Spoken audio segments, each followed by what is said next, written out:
나하고 같이 일을 하는 수녀님이 20년 전에 독일에서 유학을 했는데 심리학과 여자 교수가 있었는데 퇴근할 때 보니까 운전기사랑 퇴근을 하더래요. 그래서 어떻게 운전기사랑 퇴근을 맨날 하느냐고, 저 사람 내 남편이라고. 심리학 교수면은 20년 전만 해도, 우리 지금도 심리학 쪽 공부를 했다 그러면은 사회적으로 최고의 직종인데, 아니 당신은 교수고 심리학 교수고 의사인데도 이렇게 대단한데 어떻게 저렇게 남편이 운전기사인데 창피하지 않느냐고. 아무 문제 없다고. 우리 남편은 저 운전하는 걸 너무너무 좋아한다고.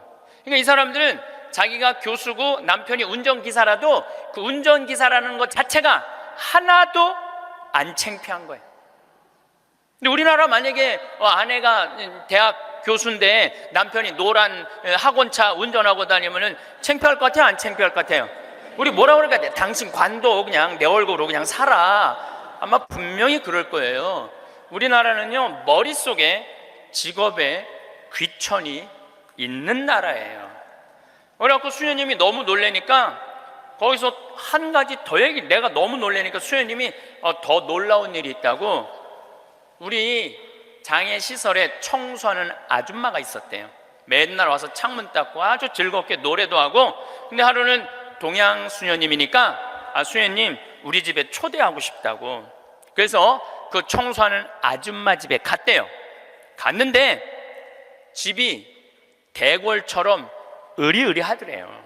근데 딱 나오는데 그 집 청소하는 아줌마가 이런 대궐집에 청소하는 그 뒷방에 있나? 갔는데 그 청소하는 아줌마가 알아볼 수 없을 만큼 귀부인의 옷을 입고 딱 나오더래요. 그래서 수녀님 너무 놀래갖고 어떻게 된 거냐고 그랬더니 나는 사실은 내 남편이 철도 청장이라고, 이 독일의 철도 청장인데 나는 청소하는 게 너무너무 즐거워서 내가 청소하러 가는 거라고. 그러니까 자기 남편이 철도 청장이라도 자기가 청소하는 게 하나도 안 창피한 거예요.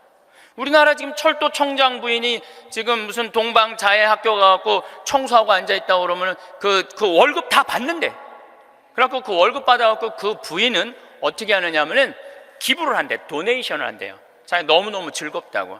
그러니까 직업에 귀천이 없어요. 이번 여름에 알래스카 강의를 갔었는데 마침 소방관 팀장, 거기는 캡틴이라고 부르는데 팀장 집에 머무르게 됐어요. 그래서 너무 궁금하잖아요. 특별한 직업을 가진 분이니까. 그리고 미국에서 인기 직업 1위는 소방관이에요. 그래서 제가 물어봤어요. 보통 소방관 처음 되면은 월급을 얼마를 받느냐? 그랬더니 한 4천만 원 정도 받는데요, 연봉이. 그리고 1년 반 훈련이 끝나갖고 정식 소방관이 되면은 6,500만 원 정도를 받는데요. 우리 그 캡틴이라는 분은 은퇴를 하고 리타이어를 하고 다시 소방관으로 다시 재취직을 해갖고, 미국은 그런 경우가 참 많아요. 일단 한번 은퇴하고 다시 그 자리로 가서 일하는 경우가 많아요. 그래서 그러면은 당신은 연봉이 얼마가 되냐 그러니까 저는 좀 많죠 그러더라고요. 그래서 얼마가 되느냐 그랬더니 한 1억 5천만 원 정도 됩니다 그러더라고요. 그러니까 미국에 가보면은요, 소방관 월급이 팀장, 캡틴 정도 되면은 1억 5천만 원 정도 돼요. 그리고 뉴욕 경찰, 뉴욕에 강의 갔을 때 내가 그런 거 궁금해 하잖아요. 얼마나 받나. 뉴욕 경찰은 연봉이 얼마냐 그러니까 뉴욕 경찰들은 경위 정도만 되면은, 경사 정도만 되면은 1억이 넘어간대요. 1억이. 그러니까 미국은 소방관, 경찰관, 군인들이 보통 한 5년 정도만 근무를 하면 1억이 넘어가요. 1억이. 우리 알래스카에서 내가 한 일주일 동안 그 집에서 지냈는데, 이 캡틴은 요트가 있어요, 집에. 요트. 그리고 그 캠핑카 있죠? 차 안에 침대도 있고 음식도 해 먹을 수 있는 캠핑카도 있고. 그래서 나하고 동갑이에요. 또 그 친구가 신부님 여행 가자 그래서 정말로 요트도 타보고 캠핑카도 타보고 우리나라의 소방장 정도, 팀장 정도인데 그렇게 행복하게 잘 살고 있더라고요. 근데 우리나라 소방관은 정식적으로 소방관 합격을 해갖고 임명을 받으면은 첫 월급이 얼마냐면은 140만 원이에요. 사람의 생명을 이렇게 건지는 소방관들이 연봉이 이런 거 저런 거 다 따져서 한 2,500, 많을 때는 3,000만 원밖에 되지 않습니다. 우리는 직업에 귀천이 없다고 이야기합니다. 그런데 제가 소방관들의 삶을 조금 들여다보니까 직업에 귀천이 있더라고요. 우리 한국 사회에서는, 우리나라 사람들 머릿속에는 행복의 등식이 뭐냐면은 1등, 서울대, 판검사, 행정고시 봐갖고 사무관, 국회의원, 이게 행복의 공식이야. 그래서 막 청소를 한다든가 소방관을 한다든가 경찰관을 한다든가 그런 거 들떨어진 애들이 하는 거라고 생각을 하고 있는 거야. 그리고 실질적으로 월급도 어떻게? 아주 적고, 우리나라 국회의원들은 1년에 월급이 한 1억 한 3천만 원 정도 돼요. 1억 3. 그런데 뭐 보좌관 또 뭐 운전기사 뭐 다 하면은 한 국회의원이 얼마를 쓰냐면 7억을 써요. 7억을 써요. 한 국회의원들이 어마어마하게 쓰는 거죠. 그런데 1,000을 기준으로 하면 노르웨이 국회의원들은 일을 1,000개를 하면은 우리나라 국회의원들은 그렇게 많은 돈을 벌고도 105개 정도밖에 안 한대요. 그러니까 우리나라의 최고 슈퍼 갑질은요, 국회의원들이 슈퍼 갑질을 하고 있는 거예요. 돈은 돈대로 벌고 일은 하지 않는 거죠. 그래도 오늘 저 국회 내년 예산안 통과한 거 보니까 마음이 좀 편하네요. 몇 년 동안 제 나라 통과한 적이 없거든요. 오늘은 내가 아침에 뉴스를 보고 그래도 밥 먹을 자격이 있구나 이런 생각이 들었어요. 오늘은. 근데 여러분들, 앞으로 우리나라는 공부 잘한다고 행복한 시대는 갑니다. 이제 제가 왜 그런 시대가 가는지 말씀을 드릴게요. 10년 전만 해도 우리나라는 대학 입학생이 1년에 60만 명이었어요. 60만 명. 근데 2020년에는 대학 입학생들이 1년에 몇 명이냐면 30만 명으로 줄어들어요. 그러면 지금 우리나라 대학이 한 400개 되는데 2020년부터는 대학이 어떻게 줄어들 것 같아요? 300개, 200개 줄어들어요. 그럼 공부 잘해갖고 교수한 분들 다 어디 갈 것 같아요? 다 실직자 돼요. 그러니까 이놈의 새끼야 공부 열심히 해, 너 공부해야지 먹고 살아, 이런 시대는 끝나요. 이제는 앞으로 어떤 사람들이 정말로 먹기 살기 좋은 시대가 되느냐면 용접하는 사람들, 포크레인 운전할 줄 아는 사람들, 그 다음에 요리 잘하는 사람들, 청소 잘하는 사람들, 이런 사람들이 행복한 시대가 온다니까요. 세상이 너무나 지금 변하고 있어요. 우리 생태마을에 올해 직원들을 채용을 해요. 또 귀가 번쩍 분들이 이런 분들이 있을 거예요. 야, 나도 한번 거기 가볼까? 근데 이번에 자격은 뭐냐면 고등학교 졸업 예정자들만 뽑아요. 나는 대학 졸업 예정자들도 안 뽑아요. 대학원 졸업 예정자들도 안 뽑아요. 혹여 가끔 대학 졸업한 사람들, 대학원 다니는 사람들 뽑아요. 우리도 뽑는데 월급은 고등학교 졸업한 사람이나 대학 졸업한 사람이나 대학원 졸업한 사람이나 우리 생태마을 첫 월급은 똑같이 200만 원이에요. 고등학교 졸업해도 직원으로 되면 무조건 200만 원이에요. 아니 생각을 해봐요. 아니 매주 띄우는데 뭐하러 대학원 자격증이 필요해? 아니 배추 심는데 뭐하러 대학 졸업한 사람이 필요해요? 우리 생태마을에 필요한 사람은 어떤 사람이 필요하냐 하면 성실한 사람, 성격 좋은 사람, 이런 사람이 필요해요. 그리고 뭐 우리 생태마을에 지금 다녀간 사람이 100명도 넘죠. 우리 직원이 지금 한 40명 되니까 많이 바뀌어요. 근데 남아있는 사람이 어떤 사람이 남아있느냐면은 가정환경 행복했던 사람, 성실한 사람, 이런 사람들이 남아있어요. 가정환경 불행했던 사람, 어린 시절을 힘들게 지냈던 사람은요, 많이 견뎌야 6개월이에요. 그러니까 이제는 공부를 잘하는 사람이 성공하는 시대가 아니라, 공부를 잘하는 사람이 성공하는 시대가 아니라 행복한 사람이 성공하는 시대가 오는 거예요. 근데 우리나라 OECD 국가 어린이 행복 지수 조사를 해봤는데 우리나라 애들은 안 행복해요. 이거 OECD 국가 중에 우리나라가 꼴등이에요. 심각합니다. 왜 심각하냐 하면은 어렸을 때 안 행복한 애들이 커서 행복할 것 같아요? 절대 그런 일은 없어요. 어렸을 때 추억이 많고 어렸을 때 행복한 애들이 커서도 행복한 거예요. 근데 우리나라는 대학생이 하루에 몇 시간 공부하냐면 4시간 공부해요. 초등학생이 하루에 몇 시간 공부하냐면 5시간 반을 공부를 해요. 중학생은 하루에 몇 시간 공부하느냐면 7시간을 공부해요. 고등학생은 하루에 몇 시간을 공부하느냐면 8시간 반을 공부를 해요. 그럼 여러분들 하루에 8시간 반을 공부한다고 그러면은 밥 먹는 시간 1시간, 1시간, 1시간, 3시간 빼고, 그것도 못 먹는다고 그러긴 하지만은, 그리고 학교 가는 시간 빼고, 그러면은요, 애들은요, 잠자는 거 빼고는 공부만 하는 거예요. 그러니까 얘네들은 엄마, 아빠, 형제들이랑 먹고 마시고 놀 시간이 없어요. 제가 지난 시간에도 말씀드렸지만은 이 세상에 가장 중요한 일은 뭐냐면은 먹고 마시고 노는 일이에요. 그러니까 먹고 마시고 노는 일은 참으로 중요한 일이에요. 그럴 때 추억이 많은 거예요. 근데 우리나라 초등학교, 중고등학교 아이들은 엄마 아빠랑 먹고 마시고 놀 일이 없어요. 그러니까 커서도 엄마 아빠하고 추억이 하나도 없는 거예요. 행복했던 순간도 없고.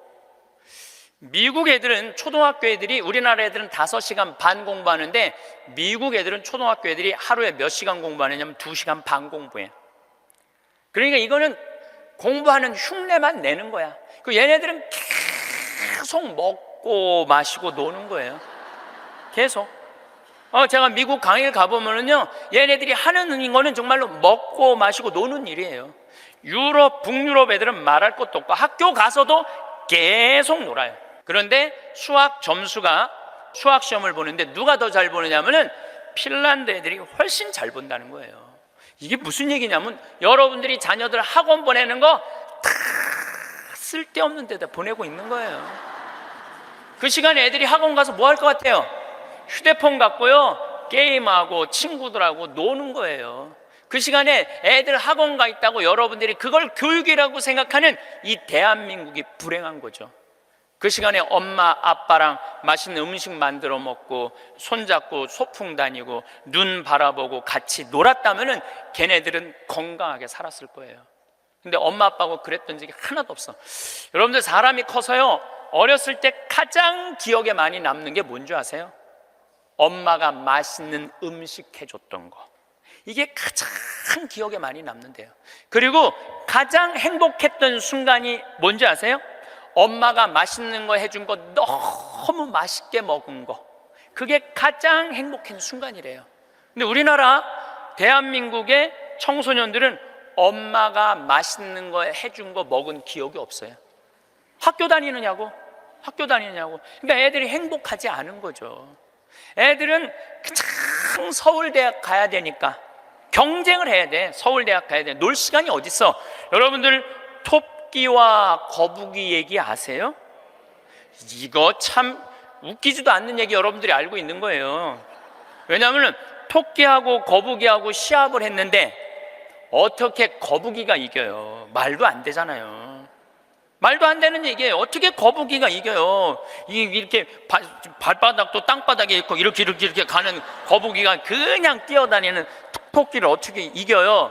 2000년 전 이솝우화 얘기예요. 그러니까 2000년 동안 사람들은 거북이가 빠른 줄 알고 있어, 사람들은. 근데 요즘 새로운 일이 벌어졌어요. 그 후손 토끼가 생각해 보니까 너무 자존심 상하는 거야. 아니 이 빠른 우리가 거북이한테 진다는 걸 모든 사람들이 알고 있다는 게 너무 웃기잖아요. 그래갖고 토끼가 거북이한테 도전장을 내요. 다시 시합하자. 2차전을 벌이자. 2차전을 벌이자. 그래갖고 거북이가 생각해보니까 뭐 니네들은 이 토끼들은 막 뛰어야 되기 때문에 심장이 너무 빨리 뛰기 때문에 쉬어야 돼. 그래서 얘네들은 반드시 뭐가 필요하냐면 토끼 잠이 필요해요. 토끼 잠을 자야 돼 얘네들은. 그러니까 거북이는 믿는 구석이 있어. 너 또 토끼 잠 잘 거니까 시합해도 우리가 분명히 이길 것이다. 그래도 거북이가 생각해보니까 그래도 준비를 해야 될 것 같아. 그래서 거북이도 어떤 준비를 하냐면은 나도 토끼처럼 뒷다리를 똑바로 세우는 훈련을 이제 하기 시작한 거예요. 뒷다리를 세워갖고 내가 빨리 좀 가야 되겠다. 뒷다리. 그걸 생각해보니까 거북이한테 최고 치명은 뭐냐면 두꺼운 등딱지야. 그래서 등딱지를 가볍게 갈기 시작했어요. 병원 다니면서 나 좀 갈아줘라. 이거 좀 가볍게. 그래갖고 준비를 충분히 했어요. 드디어 2차전이 시작이 됐어요. 아니나 달라 토끼가 총알같이 뛰어나갔죠. 근데 거북이는 뒷다리를 이제 세워놨으니까 거북이도 만만치 않잖아요. 쫙 가면서 믿는 구석이 있어서 어떤 믿는 구석이 있었느냐면은 이제 분명히 저 나무 밑에서는 토끼 잠을 잘 것이다. 그래갖고 토끼가 딱 보니까 역시 멀리서 지가 뒷다리를 세워봤자지. 그래갖고 쫙 오는데 자도 될 것 같아. 딱 잠을 자면서 내가 1시간만 자야지, 2시간 잘 거, 1시간만 자야지. 그런데 이제 거북이는 지나갔어. 지나가면서 네가 그러면 그렇지, 네가 토끼가 토끼 잠을 자야지. 딱 어느 정도 중간까지 갔는데 토끼가 깨어난 거예요. 2시간 잘 거, 1시간 훈련을 열심히 했으니까 1시간 만에 딱 깨어나갖고 거의 결승점 도달점에 총알같이 토끼가 지나간 거예요. 그리고 거북이가 가다 보니까 토끼가 지나간 거예요. 그래서 이제 토끼가 이 불명예를 씻었어요. 드디어 이제 모든 이 짐승계에는 드디어 토끼가 이겼댄다. 걔가 토끼잠을 줄여갖고 그 거북이를 이겼댄다. 근데 이제 누가 슬프기 시작했느냐면 거북이가 슬프기 시작했어요. 내가 지다니, 이건 있을 수 없는 일이다. 내가 2000년 동안 거북이의 그 성실성 하나로 거북이가 토끼를 이겼다고 모든 세상이 다 알고 있는데 내가 이게 지다니, 이건 있을 수 없는 일이다. 절치부심한 거북이가 다시 토끼한테 보존장을 냈어요. 한 번 더 붙자. 3세판이다. 3세판. 한 번 더 붙자. 토끼가 그래? 뭐 그러면은 귀양 내가 명예를 씻으려면 완전히 씻어야 되니까 한 번 더 붙자. 이번에 거북이는 아무리 생각해도 뒷다리 갖고는 안 될 것 같아. 앞다리까지 세우는 훈련을 한 거야. 이거를 이렇게 똑바로 세우는 훈련을 한 거야. 그래갖고 정말 피나는 훈련을 해갖고 근육을 다 세웠어요. 그리고 생각해보니까 이 등딱지는 갈아서 될 게 아닌 것 같아. 현대 세계가 왔으니까 저기 우주 비행선에 쓰는 아주 가벼운 합금판 뚜껑이 있다는 얘기를 듣고 그걸 가갖고 갈았어요. 이제 이 뚜껑을 너무너무 가볍게. 토끼 못지않게 이제 이 속력이 났어요. 근데 거북이가 아무리 생각해도 그거 갖고 안 될 것 같아. 그래서 마지막 한 수를 가지고 있었어요. 분명히 토끼가 저 나무 밑에서 잘 거니까 저 나무 밑에 수면제를, 이 분말가루를 설치를 해둬갖고 리모컨으로 터트리면은 완전히 내가 보낼 수 있다. 비장의 카드까지 준비해놓고 이제 도전장을 내민 거죠. 토끼는 아무리 생각해도 이번에 지면은 이 다시는 회복할 수 없을 것 같아요. 그리고 토끼는 어떤 훈련을 했느냐 하면은 어떤 훈련을 했냐면 토끼잠을 안 자고 목표 지점까지 가는 훈련을 했어요. 토끼잠을 안 자고. 그래갖고 드디어 3차전이 벌어졌어요. 3차전이 벌어져갖고 출발을 했는데 토끼가 보니까 거북이가 옛날에는 뒷다리만 세웠는데 이제는 앞다리까지 세워갖고 뛰는데 이게 만만치가 않은 거예요. 내가 정말로 자면 안 된다. 죽어라고 뛰면서 나무 밑에 도착했는데 너무 졸렸지만 그걸 극복하고 뛰어갔어요. 아니 리모컨까지 다 설치하고 이제 터트리기만 하면 이제 완전히 재워갖고 그 토끼잠으로 이기려고 그랬는데 리모컨 터트릴 시간이 없는 거예요. 이건 해보지도 못하고 져버렸어 거북이가. 그러니까 거북이가 뭐가 왔느냐면 우울증이 왔어요. 우울증이 야 내가 저 토끼한테는 정말로 어떻게 해볼 도리가 없단 말인가. 근데 할아버지가 그 손자 거북이를 보고 이런 말을 해요. 거북아, 손자야, 슬퍼하지 말아라. 너 토끼가 몇 년 사는 줄 아냐? 잘 모르는데요. 토끼는 그렇게 죽어라고 뛰기 때문에 토끼 수명은 7년이다. 7년. 근데 우리 거북이들은 수명이 얼마인 줄 아냐? 우리 거북이들은 할아버지가 지금 몇 살이에요? 내가 지금 190살이다. 우리 거북이는 느리기 때문에 수명이 200살이다. 너는 느린 게 네 본질인데 왜 토끼 이기려고 그 되지도 않는 뒷다리 앞다리 세우고 왜 그렇게 인생을 힘들게 사느냐? 너는 천천히 사는 게 너의 운명이다. 그 생각을 해보니까 가만히 생각해 되지도 않는 시합을 2000년 동안 한 자기 거북이하고 토끼, 그게 웃긴 거예요. 그래서 이 거북이는 천천히 다니고 자기의 그 본성에 따라 사니까 사는 게 너무너무 즐거워요. 그러니까 느린 게 빠른 것보다 훨씬 좋구나. 빠르면 7년밖에 못 사는데 느리니까 200년을 사니까 아무리 토끼가 빠르면 왜 빨리 죽는데. 그런데 지금 대한민국은 우리 자녀들을 거북이로 안 키우고 뭘로 키우냐면 토끼로 키우고 있어요. 토끼로 7년밖에 안 살릴 생각을 하고 토끼로 키우고 있어요. 그렇게 가장 큰 희생자가 된 사람이 누구냐면은 사도세자예요. 여러분도 사도세자 얘기 알죠? 네, 사도세자가 언제 죽었느냐면 1762년 이모년에 5월 13일 날 뒤주에 들어가고 5월 22일 날 죽었어요. 8일 동안 있다가.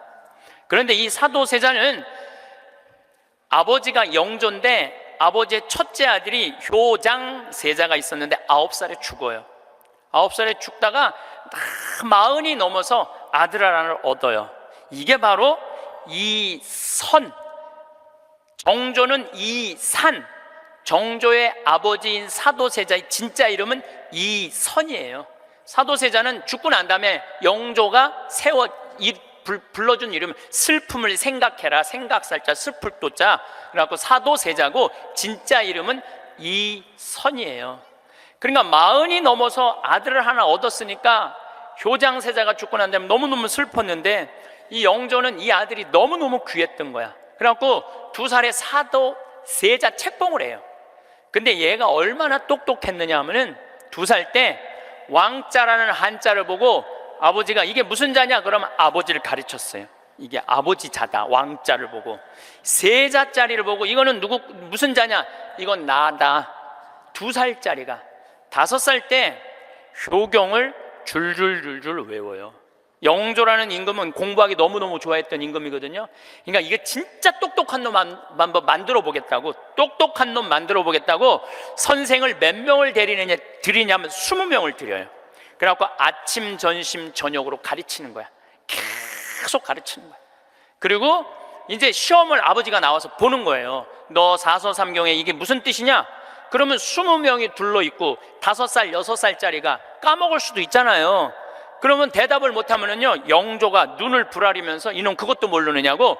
근데 세자는 때릴 수가 없었어요. 누구를 때리냐면 세자를 업고 다니는 내시를 때리는 거예요. 대신 맞는 거예요.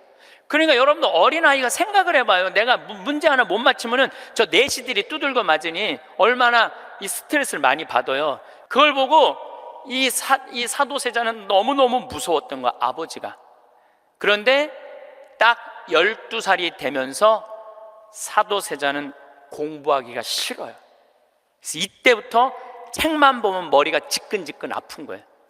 그러니까 조기 교육의 최고의 희생자는 누구냐면은 사도세자예요. 그러니까 아버지는 공부를 가르치는데 아들은 공부하기가 싫은 거야. 그리고 얘가 키가 엄청나게 커요. 사도세자가 세자 그래갖고 나만큼 조그만 줄 아는데 키가 1m 막 80대고 청룡도를 휘두를 정도로 힘이 좋았다는 거. 관우가 휘두르는 청룡도를 휘두르고 그랬다는 거예요. 말도 잘 차고 화살도 잘 쏘고. 근데 아버지는 그게 너무너무 싫었던 거야, 그렇게 하는 게. 그래 아버지하고 점점 갈등을 일으키면서 광증에 시달려요. 미쳐. 나중에 무당하고도 살고 비구니 스님하고도 살고 도저히 아버지가 컨트롤할 수 없을 정도로. 엄마도 해경궁 홍씨도 자기 남편을 컨트롤할 수 없어요. 그래서 결국은 죽일 수밖에 없었던 거예요. 이게 사도세자의 슬픔이에요. 이게 조기교육의 희생자예요. 조기교육의 희생자. 그런데 이 사도세자도 내가 보기엔 딱 7년 만에 돌은 거야. 토끼처럼 7년 만에 돌은 거예요. 근데 여러분들도 초등학교 1학년 때부터 애들 어떻게 해요? 영조가 20명 선생 된 거나 여러분들이 학원 애들 10개, 12개 보내는 거나 다를 바 하나도 없어요. 애들 미치게 만드는 거예요. 그러면은 언제까지가 애들이 엄마가 시키는 대로 따라하느냐면 중학교 1학년 때까지는 딱 시켜요. 해요. 근데 딱 그 7년이 지나고 나면 애들 눈빛이 쫙 꺾어지기 시작해요. 네. 중학교 2학년만 되면은 눈빛이 싹 돌아가기 시작해요. 돌아가기 시작하면 그때부터 애들은 미치는 거예요. 근데 여러분들 이게 웃을 일이 아니에요. 그 미치는 애들이요 한둘이 아니에요. 참 많아요. 그럼 이때부터는 엄마도 컨트롤이 안 되는 거예요. 아버지도 컨트롤이 안 되는 거예요. 그리고 얘는 행복했던 순간이 하나도 없었던 거야. 행복했던 순간이 없기 때문에 이때부터는 엄마한테 소리 지르고 물건 던지고 심지어는 엄마를 때리는 아이들도 참 많습니다. 이 엄마들은 어디 가서 얘기도 못해요. 얘기도 못해요. 중학교 2학년 3학년 되는 애한테 맞는다, 자식이 무서워서 벌벌벌벌 떠는 부모들이 참 많습니다. 그럼 얘가 미치게 만드는 장본인이 누구예요? 엄마들이에요. 엄마들이 얘를 미치게 만드는 거예요. 미쳐갖고 이제 애가 이렇게 뛰고 저렇게 뛰면 나한테 데리고 와요. 그러면 얘네들 눈빛이 싹 돌아간 걸 내가 봐요. 그럼 상담을 해보잖아요. 그럼 걔네들이 나한테 하는 얘기가 자기는 초등학교 때 자기 자유시간이 하나도 없었다는 거예요. 자유시간 하나도 없이 엄마가 이 학원 가라면 저 학원 가고 저 학원 가고 저 학원, 그래서 자기 미치겠다는 거예요. 막 속에서 불이 일어난다는 불. 이 사도세자가 뭐라 하냐면 자기 속에서는 울화증이 일어났다. 울화증이. 만약에 영조가 사도세자가 그렇게 무기신식이라는 무에서도 편해요. 사도세자가 그만큼 똑똑한 사람이었고, 만약에 영조가 이 아들을 정말로 청룡도도 마음대로 하게 하고 창, 활, 말 다 잘 탔거든요. 그렇게 키웠다면 우리나라는 광개토왕 대왕만큼 훌륭한 군주, 강력한 군주를 18세기에 모실 수 있었을 거야. 사도세자가 죽고 난 다음에 정조가 임금이 됐잖아요. 권력 기반이 취약했어요. 그 다음에 정조가 1800년에 죽고 순조, 헌종, 철종, 고종 다 7살, 10살, 18살, 17살짜리들이 왕 되면서 조선은 끝난 거예요. 여러분들도 지금 가만히 생각해 봐요. 지금 내가 하나 둘 가지고 있는 애 공부 그렇게 시켜갖고 미쳤어. 그렇게 미쳤어? 그러면요 그 집안은요 나중으로도 희망이 없는 집안이에요. 그리고 참 고치기 힘든 병이 뭔지 아세요? 정신병이에요. 제가 수많은 사람들을 만나면서, 수많은 아이들을 만나면서 가장 고치기 힘든 병이 정신병이에요. 우울증이라든가 조울증이라든가 이렇게 걸린 사람들은 평생 병원에 들락날락하고 평생 약 먹다가 결국은 그렇게 죽는 거예요. 근데 자기 자식을 뒤주에 가둬서 죽이지는 않지만, 여기 있는 분들 중에 뒤주에 가둬서 죽일 사람은 없지만은 그렇게 미치게 만드는 부모들이 참 많다는 거예요. 미치게 만드는 거예요. 그놈의 1등 병 때문에. 여러분들 초등학교 때 막 뛰어노는 애 중에 미치는 애들은 없어요. 초등학교 때 막 엄마 아빠랑 같이 뛰어놀고 들로 산으로 뭐 친구들하고 어울리고 엄마 아빠하고 먹고 마시고 논 아이들 중에 미치는 애들은 없어요. 어떤 애들이 미치냐면 되지도 않는, 머리 돌아가지도 않는 책상에서 학원에서 시달리면서 미치는 애들이 많은 거죠. 거북이가 등딱지 학금으로 바꾸듯이 자식 영어 발음 좋게 한다고 혀 이렇게 늘리는 수술하고 초등학생들한테 10개씩 학원 다니게 하는 일이 자식 미치게 만드는 일이에요. 이렇게 얘기해요. 엄마 나 왜 이렇게 공부해야 돼? 너 1살서부터 30살 때까지 열심히 공부해서 나중에 행복하게 하려고 그래. 나중에 행복한 건 없어요. 행복하려면 언제 행복해야 돼? 지금 행복해야 돼요. 지금 행복하지 않는 애는 나중에도 안 행복해요. 여러분들도 마찬가지입니다. 많은 분들이 나는 이제 아파트도 사놓고 애들 결혼도 시켜놓고 내가 이제 60살서부터 나중에 행복해야지. 그런 분은요 떨커덕 오늘 아침에도 내가 나오면서 암 걸린 분 안수기도를 해주고 나왔는데 내 손에서 안 나와도 안수를 받고 싶다 그래서 내가 해주고 왔어요. 내 손에서 안 나와도 안수를 받고 싶다 그래서 해주고 나왔는데 자매님 보니까 굉장히 건강한데 무슨 암 말기래요. 대개 우리는요 나중은 안 기다려요. 그러니까 행복하려면 언제 행복해야 돼? 지금 행복해야 돼. 지금 맛있는 거 사 먹으려면 언제 사 먹어? 지금 사 먹어야 돼. 나중에 사 먹지 말고. 경치 좋은 데 가려면 언제 가야 돼? 지금 가야 돼. 지금. 나중에 가지 말고. 근데 우리는 애들한테 이렇게 얘기한단 말이에요. 너 1살서부터 30살 때까지 고생해야지 나중에 행복하다는 거. 이제는 1살서부터 30살까지 공부 죽어라 해도 행복한 시대는 갔어요. 이제 교수 돼도요 일자리 치열합니다. 지금 변호사들, 노는 변호사들 수두룩하게 많습니다. 이제는 머리로 사는 애들이 행복한 세상이 오는 게 아니라 몸으로 사는 애들이 행복한 세상이 다가오고 있어요. 그러니까 우리나라 애들 1살서부터 30살까지 안 행복해. 그럼 30살서부터 60살은 행복해요? 30살서부터 60살? 안 행복해. 왜 안 행복해냐면 이 30살서부터 60살에는 자기 인생이 없어. 왜냐면 1살서부터 30살 된 자식들 뒷바라지 않느냐고 자기 인생이 없는 거야. 그러니까 자기를 위해서 학원을 다녀봤던 적이 없어. 30살서부터 60살들은 기타 학원을 다닌다든지 피아노 학원을 다닌다든지 꽃꽂이 학원을 다닌다든지 나처럼 필라테스 학원을 다닌다든지 자기를 위해서 이런 학원을 다녀본 적이 없어. 자기 인생이 없어. 오로지 자식 뒷바라지 않느냐고. 그래서 헬리콥터 맘이라고 그러잖아요. 자식 뒤 뺑글뺑글 따라다니는 거야. 초등학교 유치원 따라다녀, 초등학교 따라다녀, 중고등학교 따라다녀, 심지어는 대학까지 따라다닌다는 거예요. 그래갖고 커리큘럼 수업 과정 짜주군 엄마들 많아. 그리고 학점이 조금 나오면 교수한테 가서 따진다는 거. 우리 애 학점이 왜 요것밖에 안 주느냐고. 나중에 취직하려면 학점이 높아야 되는데. 군대도 뺑글뺑글한데요.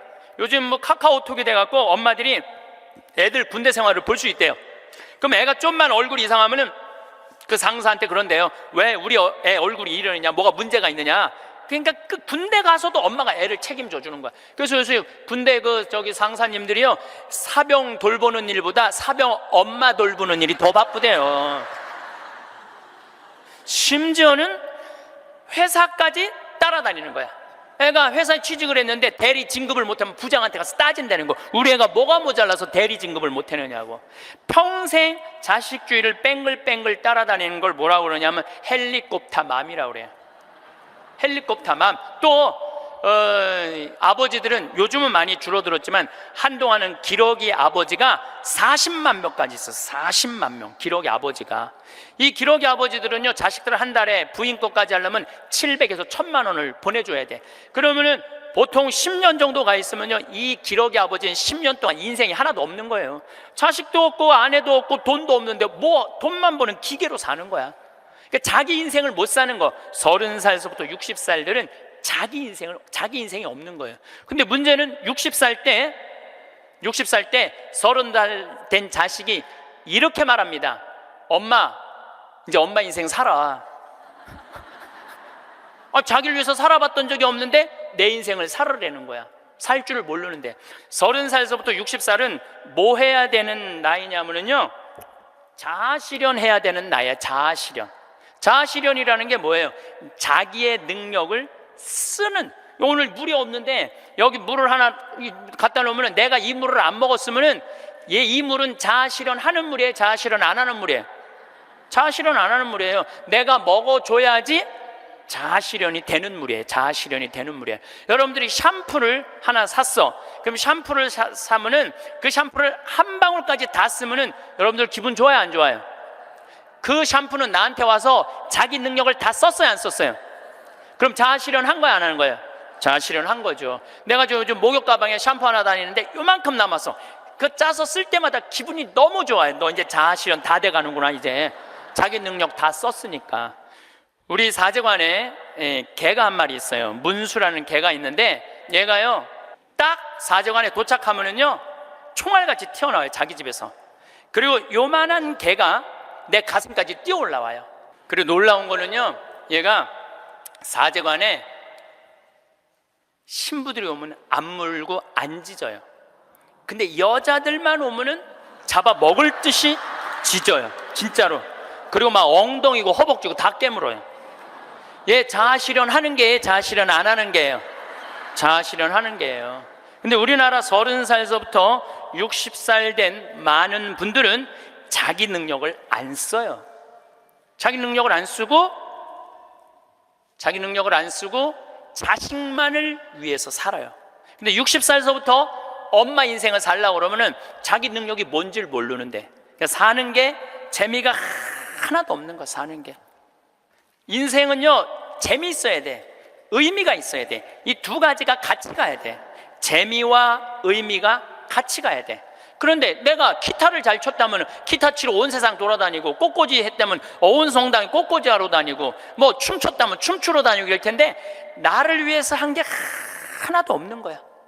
그러니까 사는 게 재미가 없는 거야. 60살서부터 100살까지. 나는 어제도 우리 직원이 저녁에 이제 대전에서 강의 끝나고 들어갔는데, 고등학교 졸업하고 군대 갔다 와서 대학교 다니다 때려치고 우리 집에 왔어요. 내가 이렇게 물어봤어요. 이리 와봐라, 너 오늘 강의 준비하면서 네가 지금 대학교 4년을 다녔으면은 얼마를 대학에다가 쏟아 넣을 것 같아? 1억 쏟아 넣는데. 1억 쏟아 넣지? 근데 너 이제 대학 안 다니니까 1억은 이제 모아놓은 거 아니야? 그럼 그 1억 너한테 안 쏟아놓으면 엄마는 그 돈 갖고 뭐 할 것 같아? 엄마는 노후대책연금 붓겠죠. 그래, 엄마는 노후대책연금 붓고 넌 1억 저축하고 벌써 니네 집은 2억 벌은 집이다. 대학을 안 다니면 안 다닐수록 돈을 버는 거다. 근데 너 지금 내가 이번에도 월급을 한 1년 안 됐는데 340만 원 올려줬어요. 우리는 5년만 근무하면 무조건 300만 원씩 받을도록 내가 해주는 거예요. 그럼 너 지금 5년, 4년 근무하면 너 1억 모은다. 기숙사에서 먹고 자고 쓸 일도 없고, 거기는 해만 떨어지면 돈 쓸 데도 없어요. 너 그러면은 4년 동안 딴짓 안 하고 착실히 돈 벌으면 너 1억 버는 거야. 그럼 넌 30 전에 2억짜리 아파트 살 수 있는 거야. 우리나라 지금 대학 나온 45만 명 졸업하는데 제대로 된 직장에 취직하는 숫자가 몇 명이에요? 5만 명밖에 안 돼요. 40만 명은 2년, 3년 빈둥빈둥거리고, 심지어는 엄마 아버지가 애들 때문에 경비에 나가갖고 그거 해갖고 애들 생활비 대주고 뒷돈 대주고 그러고 있는 거예요. 그러니까 지금 여러분들 지금 대한민국에서 없애버려야 되는 건 내가 보기엔 대학이야. 대학만 없어지면 전부 일의 소중한 가치를 배우고 다 행복하게 살 수 있어. 아니, 대학 졸업하고 딱딱딱 취직하면은 내가 왜 대학을 귀하게 여기지 않아요? 대학 졸업하는 애 거의 반 이상은 빈둥빈둥 놀고 있는데.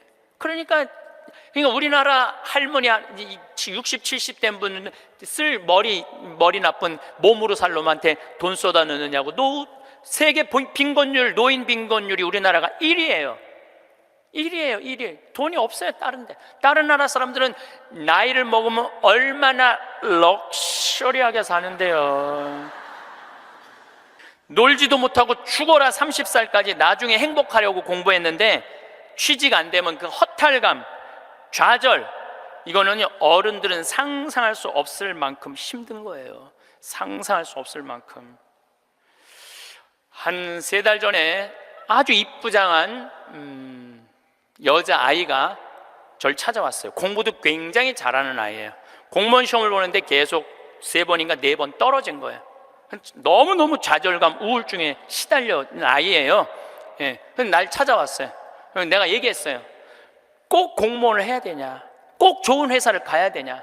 그냥 내가 즐겁게 일하고 그냥 행복하게 살면 되지 왜 그 힘든 목표를 세워놓고 계속 좌절감을 느끼느냐?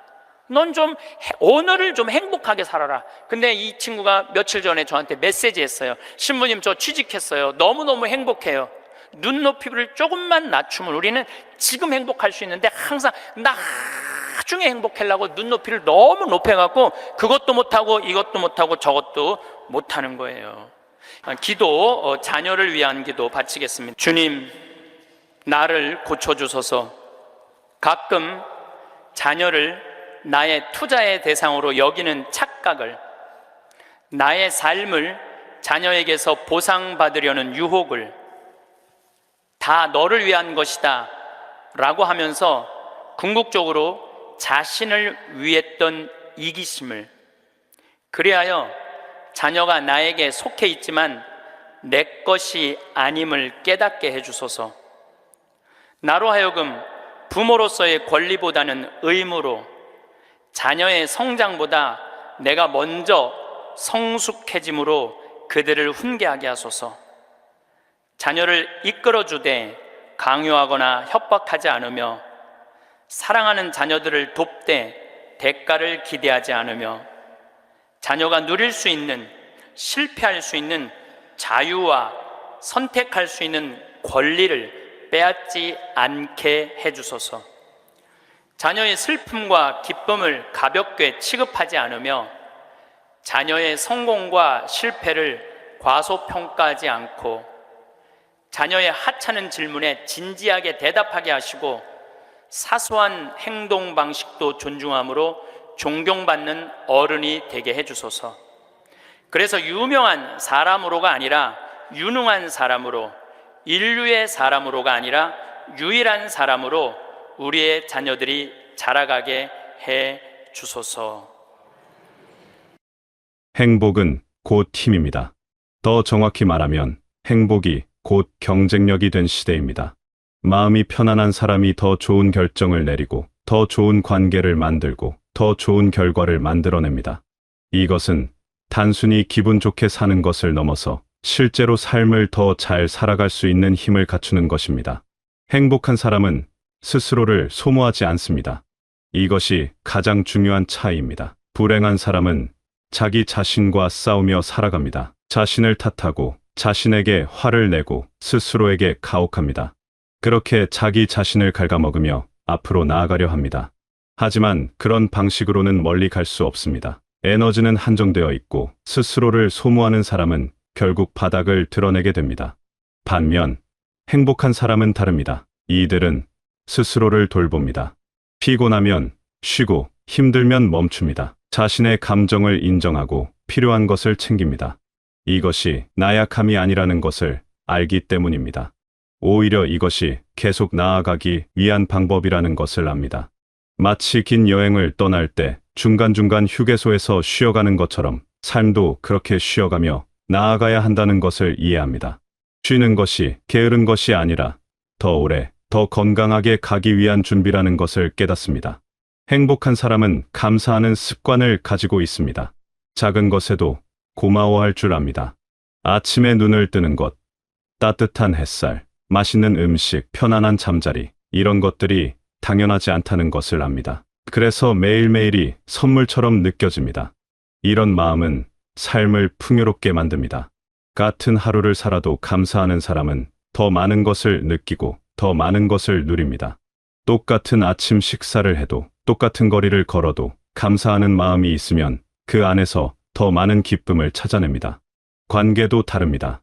행복한 사람은 다른 사람을 공격하지 않습니다. 자신이 충만하기 때문에 남을 깎아내릴 필요가 없습니다. 대신 다른 사람의 성공을 함께 기뻐하고, 다른 사람의 아픔을 함께 슬퍼합니다. 이런 사람 곁에는 자연스럽게 사람들이 모입니다. 좋은 관계는 또 다른 행복을 만들어내고, 그 행복은 다시 더 좋은 관계를 만들어냅니다. 이렇게 선순환이 일어납니다. 행복한 사람 주변에는 따뜻한 기운이 흐르고, 그 기운이 더 많은 사람들을 끌어당깁니다. 이런 모든 것들이 결국 지속 가능한 성공으로 이어집니다. 지속 가능하다는 말이 중요합니다. 한순간 반짝하고 사라지는 성공이 아니라 오래도록 계속되는 성공. 일시적으로 높이 올라갔다가 추락하는 것이 아니라 천천히 꾸준히 올라가는 것. 그것이 진짜 성공입니다. 그리고 그런 성공은 행복한 마음에서만 가능합니다. 불행한 마음으로 이룬 성공은 오래가지 못합니다. 그것은 마치 모래 위에 세운 집과 같습니다. 언뜻 보기엔 멋져 보이지만 파도가 치면 무너져 버립니다.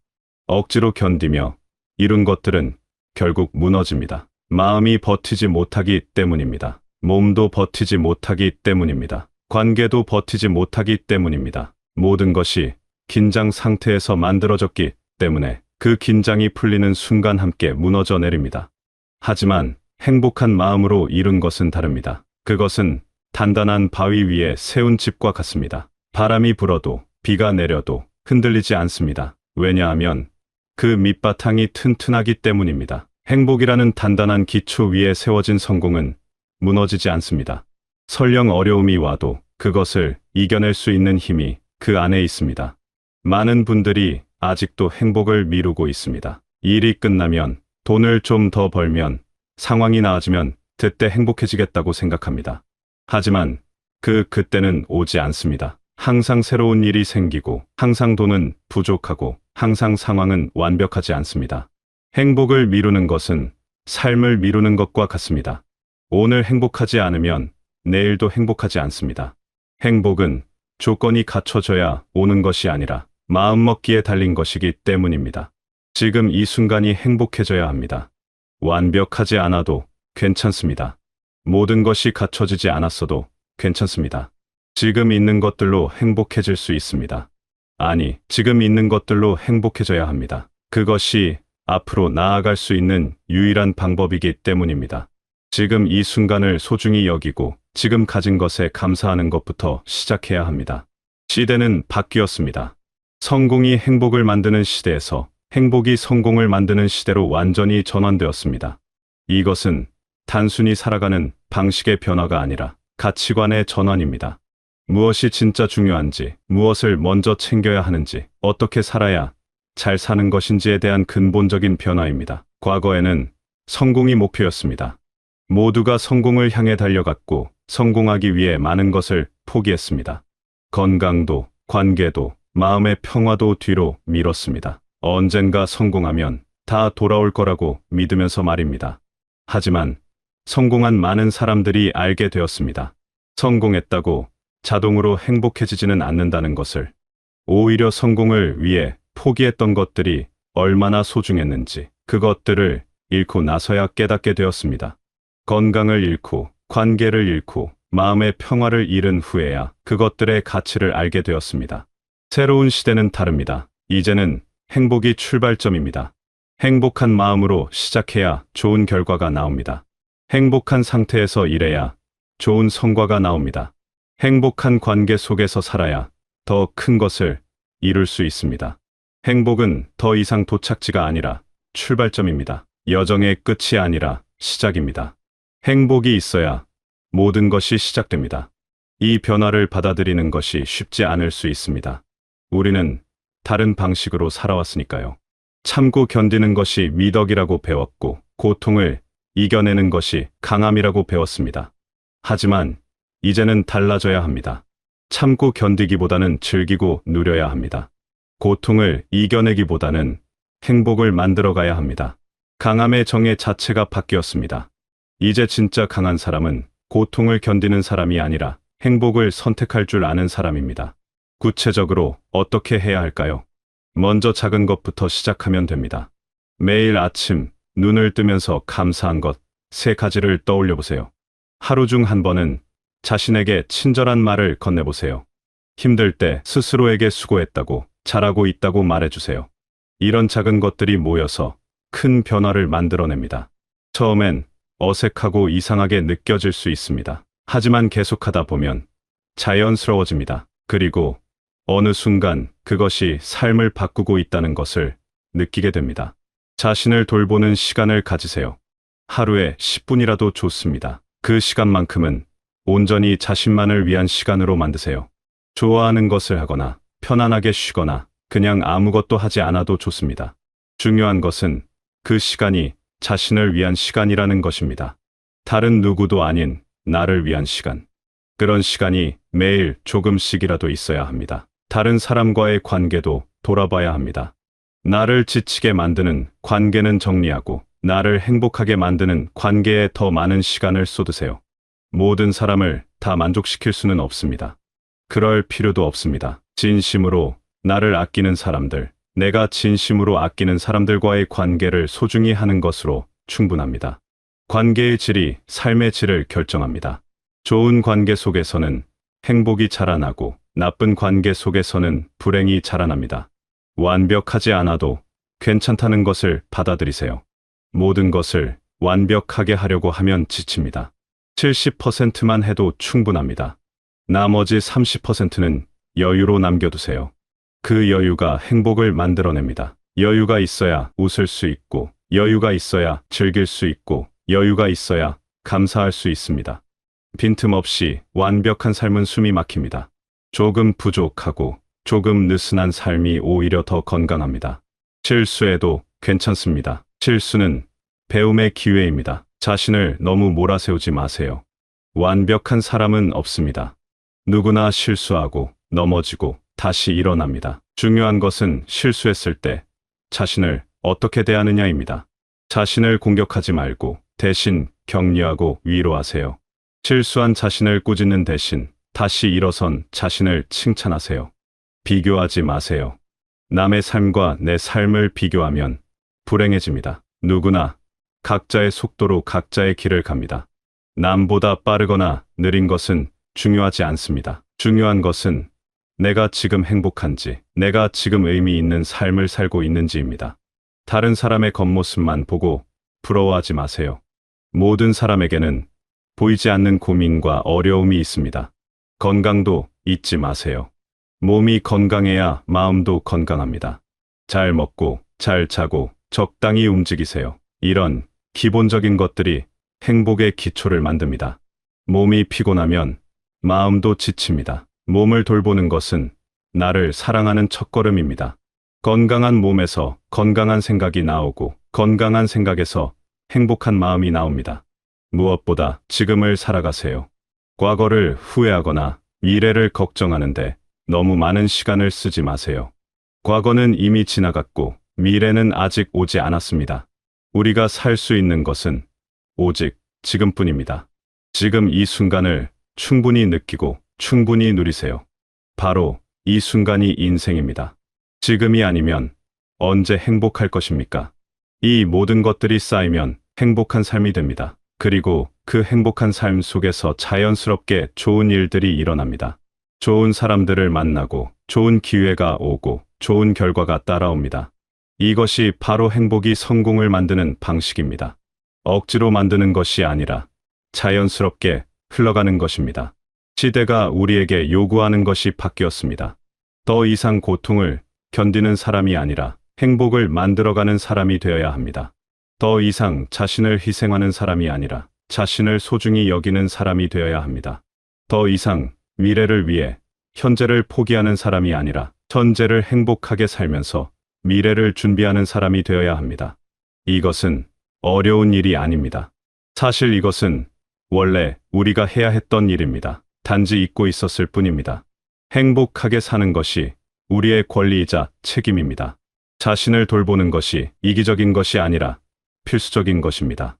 지금 이 순간을 즐기는 것이 나태한 것이 아니라 지혜로운 것입니다. 여러분은 지금까지 충분히 열심히 살아왔습니다. 충분히 노력했고, 충분히 견뎠고, 충분히 애썼습니다. 이제는 조금 다르게 살아도 됩니다. 조금 더 편하게, 조금 더 행복하게, 조금 더 자신에게 친절하게 살아도 됩니다. 그것이 새로운 시대가 요구하는 방식이고, 그것이 더 나은 결과를 만드는 방법입니다. 행복은 먼 곳에 있지 않습니다. 거창한 무언가를 이뤄야만 얻을 수 있는 것도 아닙니다. 행복은 바로 지금, 여기, 여러분의 마음속에 있습니다. 단지 그것을 발견하고, 키우고, 지켜나가면 됩니다. 그러면 삶이 달라집니다. 같은 하루를 살아도 다르게 느껴집니다. 같은 일을 해도 다른 결과가 나옵니다. 시대는 이미 바뀌었습니다. 이제는 여러분이 바뀔 차례입니다. 행복을 미루지 마세요. 행복을 나중으로 미루는 것은 삶을 나중으로 미루는 것과 같습니다. 지금 이 순간부터 행복해지세요. 작은 것부터 시작하세요. 그러면 큰 변화가 일어날 것입니다. 여러분은 그럴 자격이 있습니다. 행복할 자격, 편안할 자격, 사랑받을 자격이 있습니다. 지금까지 살아온 모든 순간이 여러분을 여기까지 데려왔고 앞으로도 계속 나아갈 힘을 주고 있습니다. 그 힘의 근원을 행복으로 채우세요. 그러면 더 멀리, 더 높이, 더 아름답게 나아갈 수 있습니다. 여러분의 매일이 조금씩 더 밝아지고 마음이 조금씩 더 가벼워지고 삶이 조금씩 더 풍요로워지기를 바랍니다. 그리고 그 모든 변화가 여러분을 진정한 성공으로 이끌어주기를 바랍니다. 행복이 여러분의 든든한 동반자가 되어 앞으로의 모든 여정을 함께하기를 바랍니다. 여러분이 원하는 모든 것을 이루시되 그 과정에서 행복을 잃지 않으시길 바랍니다. 무엇보다 여러분 자신에게 가장 좋은 친구가 되시길 바라겠습니다.